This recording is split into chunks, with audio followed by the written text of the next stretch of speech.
드리겠습니다. 두 사람이 눕기 전에 라합이 지붕에 올라가서 그들에게 이르러 말하되 여호와께서 이 땅을 너에게 주신 줄을 내가 아노라. 우리가 너희를 심히 두려워하고 이 땅 백성이 다 너희 앞에 간담이 녹나니 이는 너희가 애굽에서 나올 때에 여호와께서 너희 앞에서 홍해 물을 마르게 하신 일과 너희가 요단 저편에 있는 아모리 사람의 두 왕 시온과 옥에게 행한 일 곧 그들을 전멸시킨 일을 우리가 들었음이라. 우리가 듣자 곧 마음이 녹았고 너희의 영고로 사람이 정신을 잃었나니 너희 하나님 여호와는 상천하지의 하나님이시니라. 그러므로 청하노니 내가 너희를 선대하였은즉 너희도 내 아버지의 집을 선대하여 나의 부모와 남녀 형제와 무릇 그들에게 있는 모든 자를 살려주어 우리 생명을 죽는 데서 건져내기로 이제 여호와로 맹세하고 내게 진실한 표를 내라. 두 사람이 그에게 이르되 내가 우리의 이 일을 누설치 아니하면 우리의 생명으로 너희를 대신이라도 할 것이요 여호와께서 우리에게 이 땅을 주실 때에는 인자하고 진실하게 너를 대우하리라. 아멘. 10년이면 강산도 변한다라는 이런 말이 있습니다. 그만큼 10년이라는 시간은요, 긴 시간입니다. 10년 안에 전혀 예상하지 못한 일들이 우리 삶에서 우후죽순으로 일어나기도 하고 또 대단한 일이 일어나지 않았다 하더라도 사실 많은 것들이 변할 수 있는 시간이 바로 10년입니다. 얼마 전에는 제 아내가 우연찮게 13년 전에 찍었던 제 결혼식의 사진을 보게 되었는데요.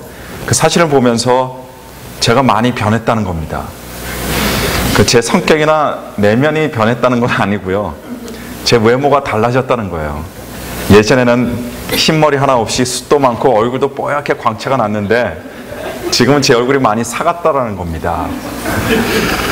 그러면서 저한테 하는 말이 이제는 눈가 주름살 방지 크림도 발라보지 않겠냐라는 그런 말 하는 것을 제가 얼마 전에 들었습니다. 이 말을 듣고 나니까 10년이면 강산도 변한다가 아니라 10년이면 사람의 얼굴도 변한다라고 바꿔서 표현해도 무관할 것 같습니다. 장수하는 사람의 일생이 80에서 90이라고 할 때 10년이라는 시간은 우리 인생에 있어서 10년의 시간은 결코 짧은 시간이 아닙니다. 사람의 성공도 최소한 10년은 걸린다라는 말이 있고요. 한 국가의 흥망성쇠도 10년 단위로 바뀐다는 그런 이야기도 들어봤습니다. 그만큼 10년이라는 시간은 개인의 삶뿐 아니라 사회적으로 또 국가적인 차원에서도 결코 무시할 수 없는 그런 시간이 될 것입니다. 그런데 구약의 이스라엘 백성들은 무려 40년 동안이나 광야에서 살아야 했던 적이 있습니다. 40년이라는 그 긴 시간 동안 여기저기 또 돌아다니면서 살았다는 겁니다. 그렇게 40년이라는 긴 세월이 흐르다 보니까 강산이 변하는 정도가 아니라 이스라엘 백성 사이에서 세대 교체가 완벽하게 이루어졌습니다. 40년이라는 시간이 지나니 이전에 출애굽한 세대는 다 죽어서 땅에 묻혔고 이제는 광야에서 자라고 그 광야에서 성장한 광야 세대가 이스라엘의 주를 이루게 되었습니다.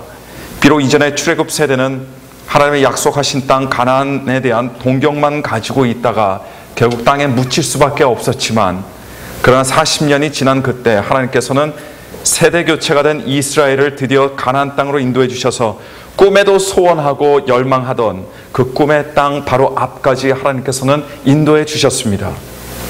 가나안 땅을 바로 코앞에 두고 모세의 후계자였던 여호수아가 이제 두 사람을 정탐꾼으로 세워서 가나안 땅으로 보내게 되는데요. 이스라엘 백성들이 가나안 땅에 들어가자마자 가장 먼저 싸워서 점령해야 할 난공불락의 성으로 잘 알려진 여리고 성으로 이 두 정탐꾼들을 보내게 됩니다. 여호수아의 명령을 받고 여리고 성으로 몰래 잠입한 이 두 정탐꾼들은 그 성을 정탐하는 동안 사람들의 눈에 잘 띄지 않으면서도 안전하게 묵을 수 있는 곳을 물색하다가 하나님의 섭리로 기생 라합의 집에 들어가게 되었습니다.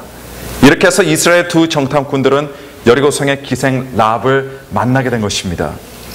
한국에서 얼마 전에 발생한 연평도 포격 사건 직후 대한민국에서는 비상경계 태세로 돌입했었던 것처럼 여호수아가 보낸 두 정탐꾼들이 여리고성으로 잠입했을 때도 이와 비슷하게 여리고성은 자신들의 코앞에 진을 치고 있는 이스라엘 백성들을 보면서 일종의 이 비상경계 태세로 들어갔던 아주 급박한 상황이 전개되고 있었습니다.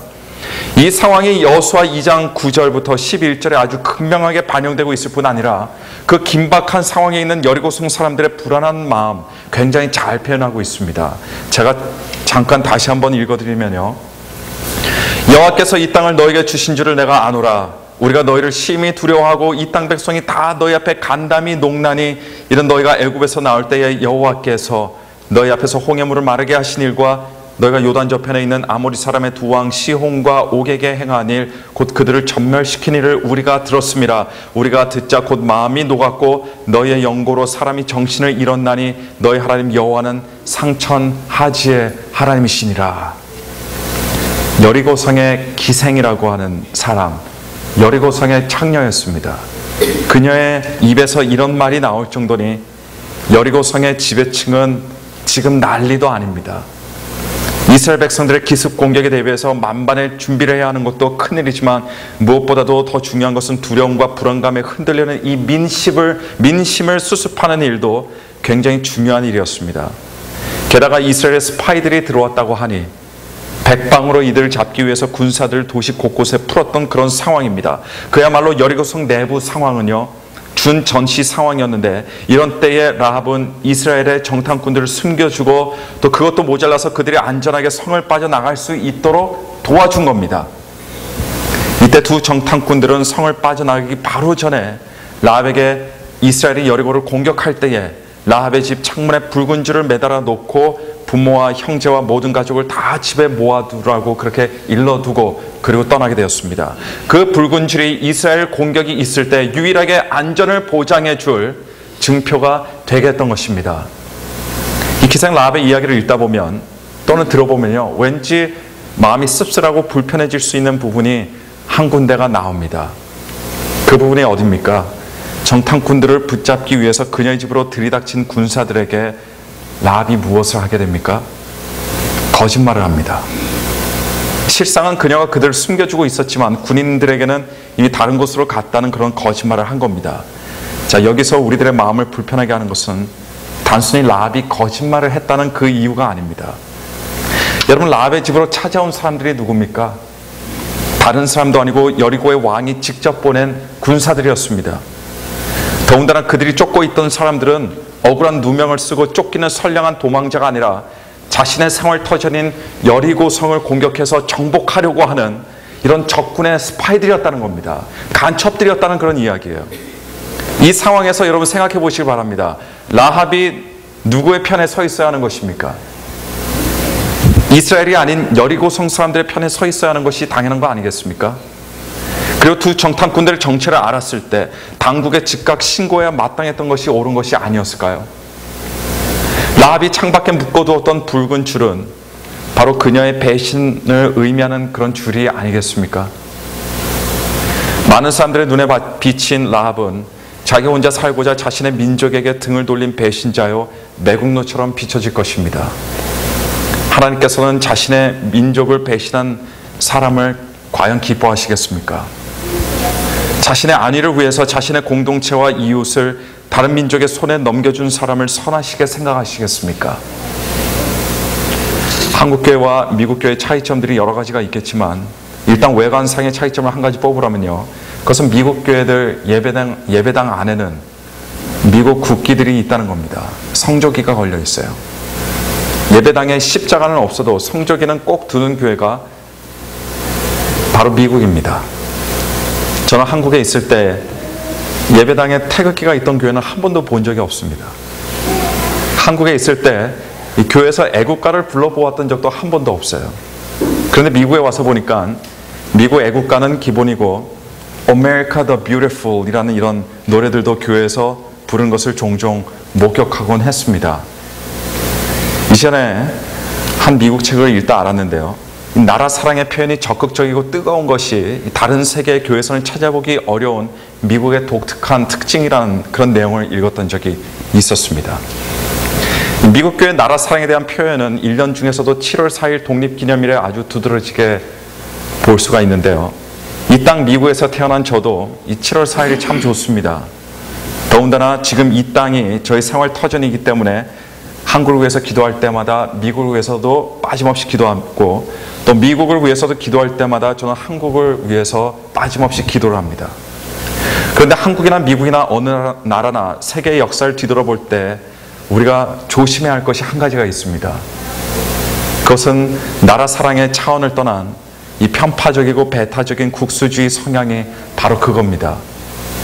애국심이라는 것은 자신의 나라를 사랑하고 국민으로서의 책임을 감당하면서 자기의 나라가 번성하고 발전하는 것을 소망하는 마음, 이 마음이 바로 애국심입니다. 이러한 애국심으로 나라를 위해서 자신의 안락을 포기하거나 자신의 목숨을 희생하는 것은 말할 것도 없이 굉장히 숭고한 일이 될 겁니다. 그러나 무조건적이고 무분별한 충성심이 애국심을 뜻하지는 않습니다. 자기의 나라가 무조건 맞고 다른 나라들보다 나을 뿐 아니라 특별하다고 생각하는 이 지나친 국가적 자부심을 갖는 것은 겉보기에는 굉장히 뜨거운 애국심처럼 보이지만 그것은 애국심이 아닙니다. 그것은 국수주의고, 국수주의는 기독교인들에게 있어서 또 하나의 우상에 불과한 것입니다. 1930년대와 40년대 히틀러는 그릇된 국수주의를 국민들 사이에 조장시켜서 수많은 유대인들을 학살하고 또 히틀러가 일으킨 그 전쟁을 정당화시켰습니다. 그러나 하나님의 말씀을 제대로 알고 있던 이 건전하고 올바른 신학을 가지고 있던 사람들이 당시의 나치주의를 용인하거나 지지한 당대 많은 교회들의 오류를 지적하자 히틀러 정부는 뭘 합니까? 그들을 반체계 인사들로 분류하고 그들을 투옥시키기도 하고 고문하기도 했습니다. 오늘날 독일 교회들은 히틀러 시대에 저질렀던 그 큰 잘못 때문에 더 이상 교회에 독일 깃발을 두지 않는다고 합니다. 뿐만 아니라 국가를 상징하는 상징물은 물론이거니와 이 국가적 축제날이나 행사에도 조심스럽게 처신한다는 글을 제가 읽은 적이 있습니다. 독일 교회가 지난날에 큰 과오로 애국심을 상실했기 때문이 아닙니다. 그들의 애국심이 잘못된 국수지로 또다시 흐를까 염려하기 때문입니다. 기독교인들은 나라를 사랑하고 나라를 위해서 기도해야 됩니다. 그러나 우리가 의식해야 할 사실은 우리의 최고 권위는 국가가 아니라는 겁니다. 우리가 필요하다면 국가를 위해서 희생도 마다하지 않겠지만 우리가 궁극적으로 충성할 대상은 국가가 아니라 하나님이심을 믿으시길 바랍니다. 국가가 중요하지만 하나님의 권위와 하나님의 위치에 비견할 수 없습니다. 왜 그렇습니까? 왜냐하면 하나님께서 열왕의 왕이시고 만주의 주이시기 때문입니다. 라합의 이야기로 다시 돌아가서요. 라합은 자기의 민족을 배신하고 적군인 이스라엘의 편으로 돌아선 것이 아닙니다. 라합은 이스라엘과 함께 하시는 상천하지의 하나님을 여리고 성보다 더욱 두려워했습니다. 그래서 라합은 두 명의 정탐꾼들에게 여호와께서 이 땅을 너에게 주신 줄을 내가 아노라. 너의 하나님 여호와는 상천하지의 하나님이시니라 라고 말할 수 있었고, 그리고 정탐꾼들이 알려준 대로 붉은 줄을 창밖에 매달 수가 있었습니다. 라합은 여리고를 버리고 이스라엘 민족을 선택한 것이 아닙니다. 라합은 이스라엘 민족을 선택한 것이 아니라 만왕의 왕이요 상천하지의 하나님을 선택한 겁니다.